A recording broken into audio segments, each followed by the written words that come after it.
Cross CRM, partenaire d'Anews Expérience Client, est heureux de vous présenter l'émission Success Story.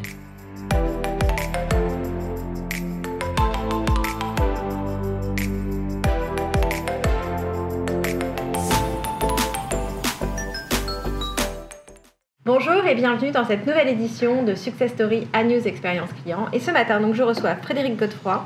Donc, vous êtes président fondateur. Ça va, le suivi? Oui, ça va. Je passe sous la table encore, mais ouais, c'est juste quand même. D'accord. Et Wadi Karoui, vous êtes responsable de portefeuille de projet SI Innovation chez Engie. Engie, un truc comme ça? Engie, gaz tarif réglementé, tout à fait. Ah d'accord, même pour vous, c'est compliqué quand même. D'accord. Comment vous vous êtes rencontrés tous les deux? Ah oui. Professionnellement, je veux dire. Dans le cadre du projet, effectivement, puisqu'il est arrivé à peu près, je dirais, 2-3 mois après le lancement, comme chef de projet finalement, de la partie DSI. Rappelez-nous le projet déjà. C'est un projet de mailbot. C'est un projet de mailbot sur une activité qui est pas mal marquée par des cas d'usage très typés, puisque gaz tarif réglementé, pour ceux qui savent, c'est une activité qui est réglementée par la loi, par un calendrier de sortie, en fait, ça va s'arrêter. Les conditions générales de donc, vente. Voilà, et il y a donc pas mal de demandes de résiliation et de demandes de remboursement, et puis il y a des demandes de vie de projet normal autour d'un abonnement de gaz, voilà. Exactement. Et donc, il y a eu un lancement de projet autour de ces thèmes-là qui a duré quelque chose comme... Vous ne pouvez pas dire pourquoi vous les avez choisis, en fait. Nous, on a fait donc au sein d'Engie un benchmark pour savoir quelles étaient les solutions du marché qui pouvaient donc répondre... De Mailcare. De Mailbot, d'analyse des mails reçus par les clients. Et on avait aussi la volonté de choisir un acteur français sur le projet. C'est honorable. Du coup, le choix s'est porté sur Cereneo. Le projet a démarré en 2019. D'accord. Donc c'est un vrai projet qui a pris le temps effectivement de se monter.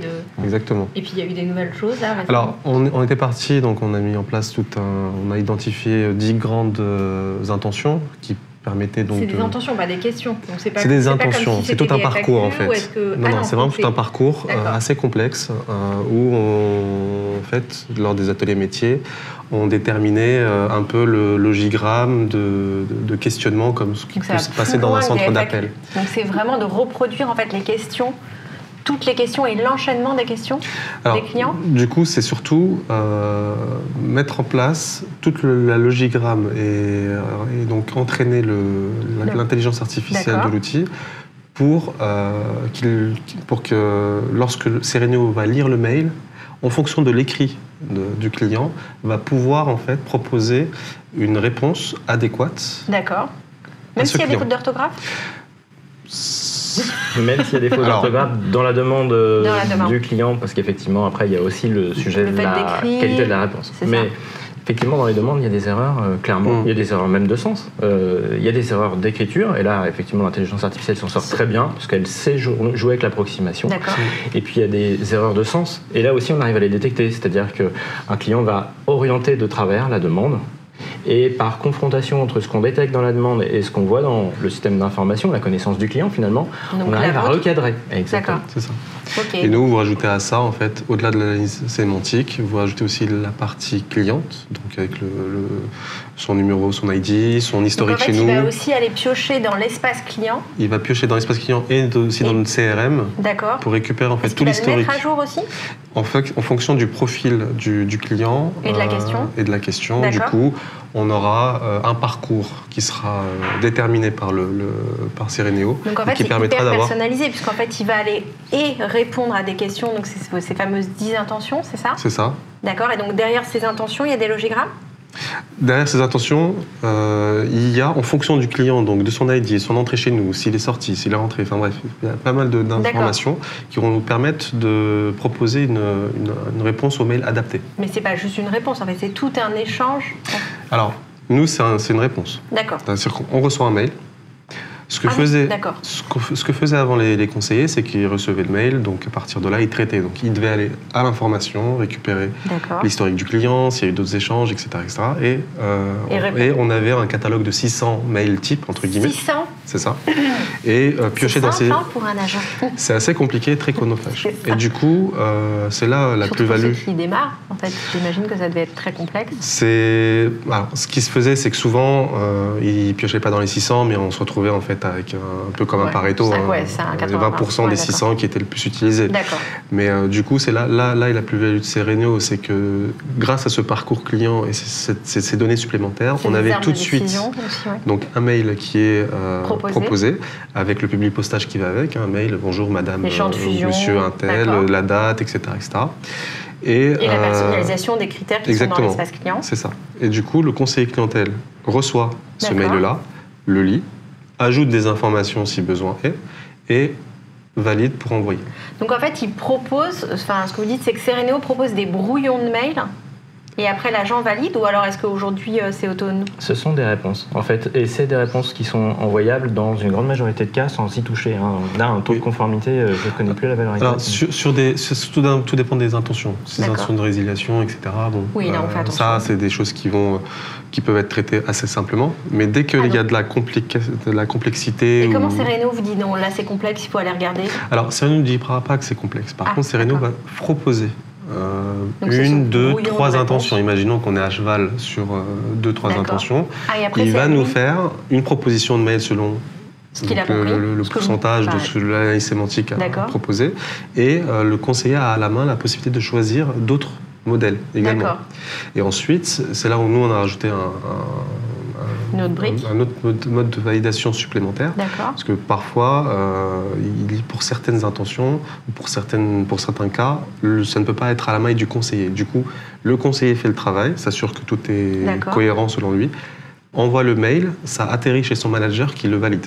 D'accord. Donc il y a aussi tout ce workflow également. C'est et le robot et l'agent, voire le manager. C'est une approche hybride. Très très compliqué. Et en fait, c'est nécessaire. On ne peut pas faire de technologie aujourd'hui toute seule. Non, mais j'ai jamais dit que on ne peut plus faire non plus d'agent tout seul. Il faut penser dès le départ la collaboration entre. Non, mais ça veut dire que le métier aussi de NJ, c'était quoi à la fin? Gaz tarif réglementé. Est extrêmement complexe, puisque même après un conseiller, on peut imaginer qu'il peut y avoir un manager. Alors ça, c'est une volonté de notre part. Bien sûr, mais ça veut dire que l'activité, elle est quand même complexe. Elle reste humaine. Sereneo, l'outil ne vient pas remplacer l'humain, mais il vient au contraire être en supplément et en soutien de l'humain. Et du coup, ça permet, nous, à nos conseillers clientèle, de se concentrer uniquement sur les tâches à forte plus-value, réellement. Parce que cliquer sur des mails de résiliation, de je sais pas quoi, à un moment donné, on est d'accord.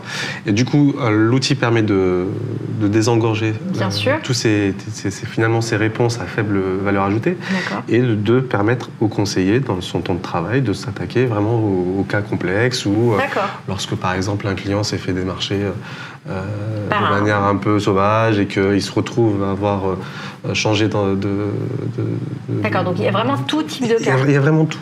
D'accord, ok. Et donc ça a pris beaucoup de temps parce que là on est en train de parler de 600 mails. Non, c'est 600 réponses types. Sinon, les quelques chiffres, on est à peu près à 100 000 mails par an, 300 utilisateurs chez nous. Et donc 10 centres vous avez aidé 300 personnes là? Là, 300 personnes sont utilisatrices de l'outil. D'accord. Réparties sur 10 centres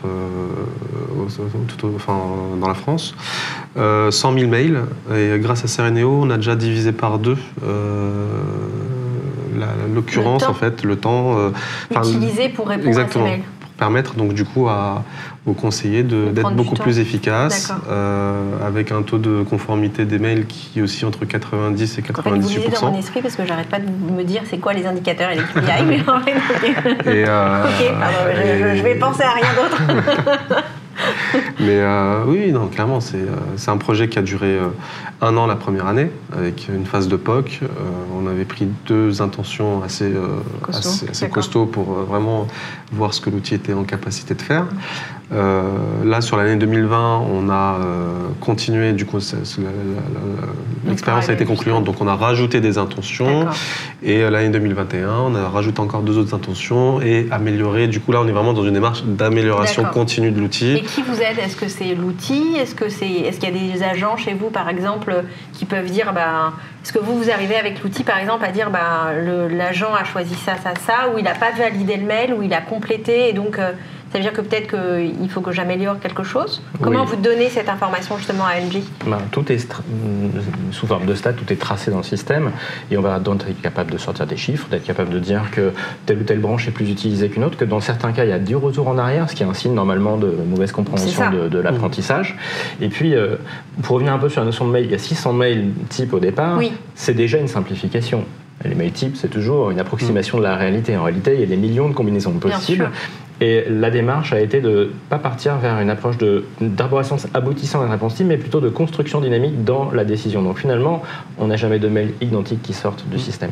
Parce qu'on combine. Parce qu'en plus, vous prenez en fait toute la partie espace client et donc personnalisation de cet espace client. Et en fait, il y a la contextualisation du moment de vie en fait, du contrat ou des échanges qu'il peut y avoir avec le client. Exactement. Donc, comme il n'y a jamais deux situations identiques, il y a aussi beaucoup de variantes dans le parcours que fait le conseiller. C'est pas forcément un mail comme ça. En fait, c'est comme si vous preniez plein de petits morceaux des mails et que vous les concaténiez pour en faire un vrai mail qu'on doit adresser au client de façon personnelle par rapport à son environnement, par rapport à son espace ou par rapport à son moment de vie.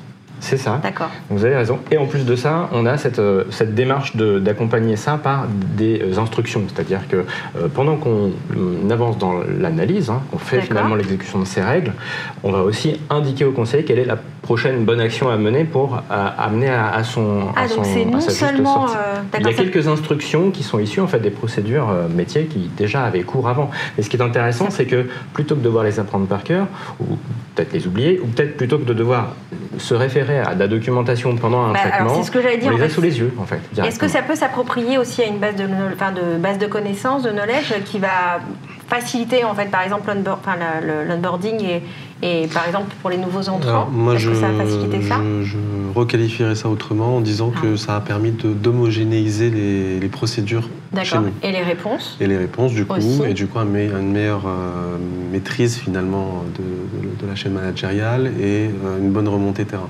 La même du coup. Parce que là, on était sur 10 centres, comme je vous ai dit. Chacun faisait... C'est hyper éclaté. C'est assez éclaté, forcément, de par l'activité d'Engie et l'historique. Mais surtout, chaque centre avait sa propre façon de travailler. Donc même cette mise en place de ce projet nous a aussi permis, nous, en tant que métier et clients, d'homogénéiser nos process. D'accord. Et donc les réponses, et probablement d'ailleurs la satisfaction client, est-ce que vous l'aviez mesuré avant, après, ou est-ce que... Oui, non, la situation, on est... nous, l'indicateur qu'on suit, c'est le taux de réitération. D'accord. C'est-à-dire qu'à partir du moment où on répond une fois, il n'y a pas de relance derrière, c'est que... c'est que la qualité... Exactement. D'accord. Et donc là aussi, c'est un nouvel indicateur que vous avez pu suivre, justement. C'est ça. Super, d'accord. Et on est très bon. En tout cas, l'outil répond parfaitement à notre besoin. D'accord. Est-ce que vous avez d'autres cas clients justement qui ont utilisé cet outil pour la partie mail ou pour d'autres choses éventuellement? Alors oui, sur plein de sujets, puisque cette plateforme, elle s'applique pas seulement au mail, elle s'applique aussi au chat, elle s'applique au téléphone, elle s'applique en hybride. Donc en chatbot? Exactement. Donc ou en chat live pour proposer exactement aussi. En fait, on accompagne tous les canaux et tous les acteurs. Le client seul, en autonomie, au travers du conversationnel, ou au travers d'interfaces. Donc sur le site internet? Voilà, exactement. Et puis le conseiller, et évidemment le mix des deux. Ça peut être commencer par le conseiller, finir avec un bot, commencer par un bot, finir avec un conseiller, ou tout ce que souhaite le client en fait. Donc oui, les deux sont possibles, parce qu'effectivement, il peut y avoir aussi une relation avec le conseiller au départ par le centre de contact téléphonique, mettons, et à un moment donné, on a besoin de compléter un dossier, plutôt que de devoir passer par un envoi de mail avec une pièce jointe qui va, pour un justificatif par exemple, qui va se perdre quelque part dans un processus. En fait, c'est le robot qui va prendre la suite du conseiller et qui va changer de média en même temps, donc qui va poursuivre l'accompagnement du client ailleurs, par exemple sur le mail. Donc ça va être... Donc en fait... Donc là, ce que vous êtes en train de nous expliquer, c'est qu'en fait, il y a potentiellement des demandes qui s'arrêtent avec le conseiller, mais qui sont pilotées, qui sont pris en compte après et gérées par le robot. C'est ça. Tout seul. C'est ça. D'accord. Ok. C'est pas impossible, mais ça existe effectivement. Ça se présente souvent sur des cas justificatifs parce que c'est compliqué de suivre des pièces complémentaires. Mais c'est comme un workflow en fait qui se... D'accord, ok. On passe en self-care et puis soit on continue avec un mailbot. Et après quand ça revient, ça peut revenir à l'agent ou ça met en fait ça pourrait mettre à jour même l'espace client. Et ça le fait. D'accord. Okay. Et ça le fait, et puis après d'autres choses? Non mais vous faites des madeleines? Au-delà des madeleines. C'est vrai que c'est très intéressant parce que ça permet de faire des justes répartitions de tâches entre ceux qui sont compétents pour les faire. Les robots savent faire des choses répétitives, des choses industrialisées, c'est vraiment leur domaine d'excellence, si on peut dire. Et de l'autre côté, on va avoir les conseillers à qui on demanderait du travail de robot s'ils n'étaient pas là. Donc autant leur demander un travail d'humain avec de l'empathie et de l'intelligence. Quand on répartit bien ça, de l'écoute et de l'émotion. Exactement. Et là, on va avoir une harmonie si c'est pris en compte. La technologie le permet. Nous, on a une approche hybride dans la construction de nos solutions. Mais il ne faut pas que ça. Je pense que Wadi, vous pouvez peut-être nous expliquer comment vous avez aussi géré, parce que moi, j'ai été admiratif de la façon dont ça a été fait, l'accompagnement du changement. Ça a été... Non, mais c'est pas toujours aussi facile à faire que comment ça s'est passé chez Engie.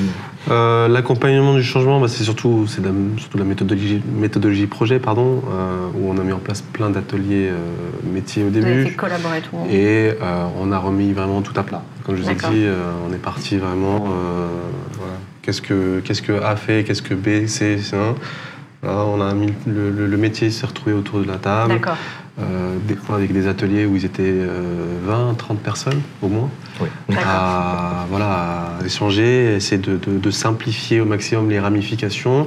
Pour projeter cette harmonisation d'ailleurs. C'est ça, et à la fin ça débouchait toujours sur un logigramme, et derrière donc, il y avait l'approche de Sereneo qui permettait, avec leur vision de leur outil, ce qui était dans le domaine du possible ou pas, de voir ce que l'outil pouvait apporter aussi comme fonctionnalité supplémentaire qui n'était pas spécialement dans notre esprit, et du coup... Mais dans l'heure.